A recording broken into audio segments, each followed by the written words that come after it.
연구소 기업 혹시 들어보셨습니까? 말 그대로 연구소가 보유한 기술을 출자해 회사를 설립하는 형태를 말하는데요.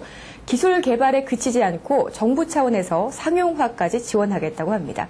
원자력 연구원에서 출발한 벤처 회사의 경우가 좋은 본보기가 되고 있습니다. 방사선이나 항암 치료 환자들이 가장 두려워하는 것은 바로 면역 조절 기능이 손상된다는 사실입니다. 때문에 이와 같이 손상된 면역 조절 기능을 회복시켜주는 물질에 대한 연구 개발도 활발합니다.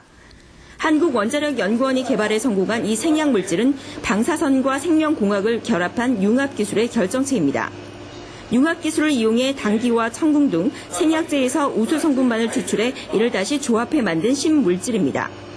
각각의 효능을 가지고 있는 생약제를 그대로 사용하는 대신 추출물끼리 조합해 새로 만든 일종의 복합물입니다. 대개의 경우 방사선을 받으면 면역, 소화, 조혈 기능 세포들이 손상되는데 이때 세포 손상을 억제하는 생약 복합물을 투여할 경우 주요 기능을 빠르게 회복시킬 수 있다는 겁니다. 실제 암 환자들에 대한 임상시험 결과 면역세포 회복과 염증 부작용 억제 효능이 입증됐고 특히 노약자나 만성질환자에게 효과가 높았습니다.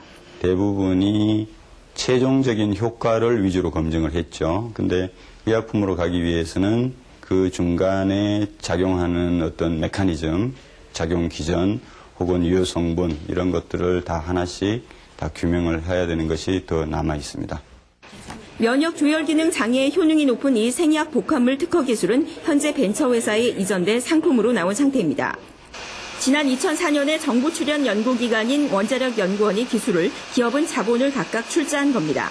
여기서 탄생된 제품이 바로 액상 형태로 만들어진 건강식품과 화장품. 이전받은 기술을 응용해 당귀 등 생약제에서 나온 혼합 추출물로 만든 상품들입니다. 면역 기능을 개선하는 데 효능이 있는 건강식품의 경우 식품의약품안전청의 인증을 받아 시중에 판매 중입니다.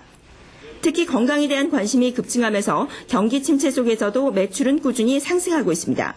다이어트 식품이라든지 아니면 당뇨에 좋은 식품 이런 걸 저희들이 생산을 해가지고 건강 기능성 식품 업체라든지 안 그러면 소재 전문 업체로 저희들이 계속 이렇게 커 나가려고 그렇게 생각하고 있습니다.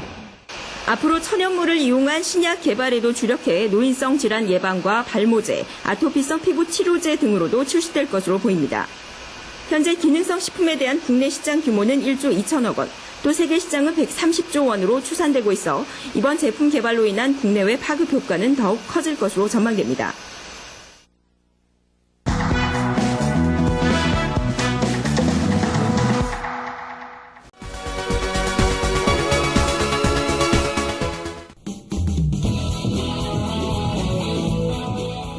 현대인의 생명을 위협하는 대표적인 질환, 암. 현대의학의 3대 암 치료법은 외과적 수술과 항암제 및 방사선 치료. 하지만 말기암인 경우 암 완치는 고작 20%. 첨단 현대의학도 암을 불치병으로 남겨놓은 상황인데 현대의학이 풀지 못하고 있는 불치병들. 그 해법을 면역력 강화에서 찾고자 하는 시도들이 새롭게 관심을 모으고 있다. 이런 가운데 산학연 협동의 면역 연구 개발은 경쟁력 있는 결실을 연이어 내놓고 있는데 과감한 투자와 지속적인 연구로 부작용 없는 면역 치료에 도전하는 우리 의료계의 변화.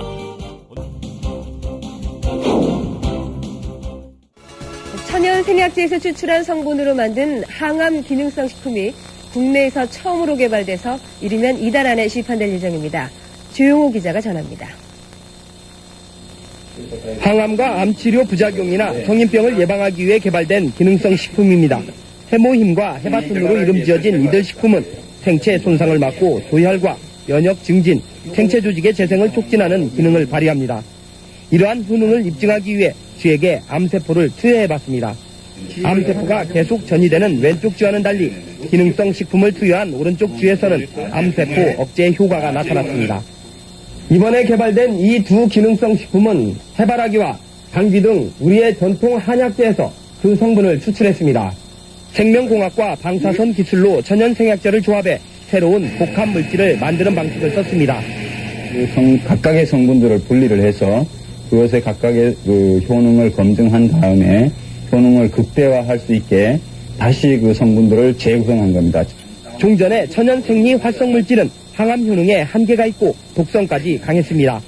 하지만 이번에 개발된 항암 기능성 식품은 여러 성분을 조합해 효능을 높이고 독성은 없앴습니다. 이들 항암 기능성 식품은 원자력 병원 등에서의 임상 시험과 병행해